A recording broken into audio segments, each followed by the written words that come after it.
ED ഉദ്യോഗസ്ഥൻ പ്രതിയായ കോഴക്കേസിൽ നിർണായക തെളിവായി ചാർട്ടേഡ് അക്കൗണ്ടന്റ് രഞ്ജിത്തിന്റെ ഡയറി.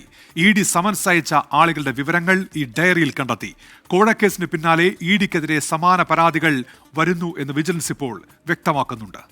ഞാൻ അന്വേഷിക്കട്ടെ, പ്ലീസ് സമയം തരും ഞങ്ങൾക്ക്. ഞങ്ങൾ സമയം തരും നിങ്ങൾ. നിലവിലിപ്പോൾ ഇന്നലെ രാത്രി വരെ ഒന്നുമില്ല. ഇനിയിപ്പോൾ എനിക്ക് പരിശോധിച്ച് നോക്കണം. ഇന്നലെ ഒന്നുമില്ല, ചോദിച്ചിട്ടില്ല. ഇല്ല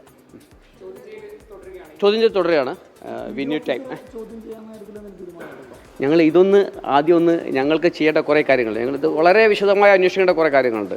അപ്പോൾ അതെല്ലാം ഞങ്ങൾ അതിൻ്റെ പ്രോസസ്സിലാണ്. ഞങ്ങൾക്ക് പിന്നെ വേറെ കുറച്ച് സൈബർ റിലേറ്റഡ് കാര്യങ്ങൾ നോക്കണം. അങ്ങനെ ഇറ്റ് ടേക്സ് ടൈം.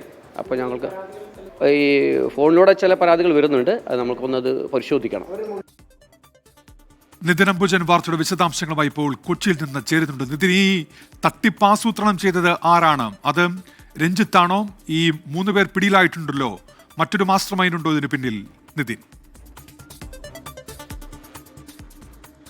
ഉന്മേഷ്, എല്ലാ വശങ്ങളും ഇപ്പോൾ വിജിലൻസ് അന്വേഷിച്ചു വരികയാണ്. കേന്ദ്ര ഏജൻസിയുടെ ഉന്നത ഉദ്യോഗസ്ഥൻ തന്നെ കൈക്കൂലി കേസിൽ ഒന്നാം പ്രതിയായി പട്ടികയിലുള്ള സാഹചര്യത്തിൽ പരമാവധി തെളിവുകൾ ശേഖരിക്കാനുള്ള തീവ്ര ശ്രമത്തിലാണ് വിജിലൻസ് ഉള്ളത്. ചാർട്ടേഡ് അക്കൗണ്ടന്റ് രഞ്ജിത്ത് ആർ വാര്യരാണ് കേസിലെ മുഖ്യകണ്ണി എന്നാണ് വിജിലൻസിന്റെ ഇപ്പോഴത്തെ നിഗമനം.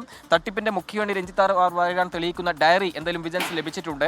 അതോടൊപ്പം തന്നെ ഈ ഡയറിയിൽ പ്രധാനപ്പെട്ട ED സമൻസ് അയച്ച് വിളിപ്പിച്ചവരുടെ പേരുകൾ ഈ ഡയറിയിൽ ഉണ്ടെന്നാണ് വിജിലൻസ് വ്യക്തമാക്കുന്നത്. തട്ടിപ്പിന് ഇരയാക്കേണ്ട ആളുകളെ തെരഞ്ഞെടുക്കുന്നതിലും രഞ്ജിത്തിന് മുഖ്യ പങ്കുണ്ടെന്ന് എന്തായാലും വിജിലൻസ് ഇപ്പോൾ സംശയിക്കുന്നുണ്ട്. അങ്ങനെ ഒരു പ്രാഥമികമായ നിഗമനത്തിലാണ് വിജിലൻസ് ഇപ്പോൾ ഉള്ളത്. എന്തായാലും പരമാവധി തെളിവുകൾ വേഗത്തിൽ തന്നെ ശേഖരിച്ചുകൊണ്ട് തുടർ നടപടിയിലേക്ക് കടക്കാനാണ് ഇപ്പോൾ വിജിലൻസിന്റെ തീരുമാനം. അതിന്റെ ഭാഗമായി ഈ പ്രതികളെ ഇപ്പോൾ വിജിലൻസിന്റെ അറസ്റ്റ് ചെയ്ത പ്രതികളെ ചോദ്യം ചെയ്യൽ നടപടികൾ ഇപ്പോൾ തുടർന്നു വരികയാണ്. അതോടൊപ്പം തന്നെ രാഷ്ട്രീയമായിട്ടുള്ള പരമായ വിമർശനങ്ങൾ ഇപ്പോൾ EDക്കെതിരെ ശക്തമാക്കിയിട്ടുണ്ട്.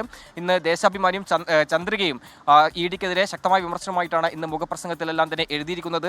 EDക്കെതിരെ കേസ് പ്രധാനമായും തുറന്നു കാട്ടപ്പെടുന്നത് EDയുടെ അഴിമതി മുഖമെന്നാണ് ഇപ്പോൾ ദേശാഭിമാനി ഇതിലെ എന്തായാലും ഈ വിമർശനമായി ഉന്നയിച്ചിരിക്കുന്നത്. മാത്രമല്ല ചങ്ങലയ്ക്ക് ഭ്രാന്ത് പിടിച്ചിരിക്കുന്ന സ്ഥിതിയാണെന്ന് CPM general secretary MA baby വിമർശനം ഉന്നയിച്ചിട്ടുണ്ട്. എന്തായാലും ശക്തമായ രാഷ്ട്രീയ വിമർശനം ഒരു വശത്ത് മുന്നോട്ട് പോകുമ്പോൾ വിജിലൻസ് പരമാവധി തെളിവുകൾ ശേഖരിച്ച് കേസിന്റെ തുടർ നടപടിയിലേക്ക് കടക്കാനുള്ളൊരു നീക്കത്തിലാണ് എന്തായാലും വിജിലൻസിന്റെ ഭാഗത്തുമുള്ളത്. അതുമായി ബന്ധപ്പെട്ട തെളിവ് ശേഖരണം അടക്കമുള്ള കാര്യങ്ങളിലേക്ക് ഇപ്പോൾ എന്തായാലും വിജിലൻസ് കടക്കുന്നുണ്ട്. കേസ് ഒരു നിർണായക ഘട്ടത്തിലേക്ക് പോകുമ്പോൾ സ്വാഭാവികമായിട്ടും നിർണായകമായ പല തെളിവുകളും ഇപ്പോൾ വിജിലൻസ് ശേഖരിക്കുന്നുണ്ട്. അതിന്റെ ഭാഗമായി തന്നെയാണ് ഈ ഡയറി എന്നാണ് ഇപ്പോൾ വിജിലൻസും വ്യക്തമാക്കുന്നത്.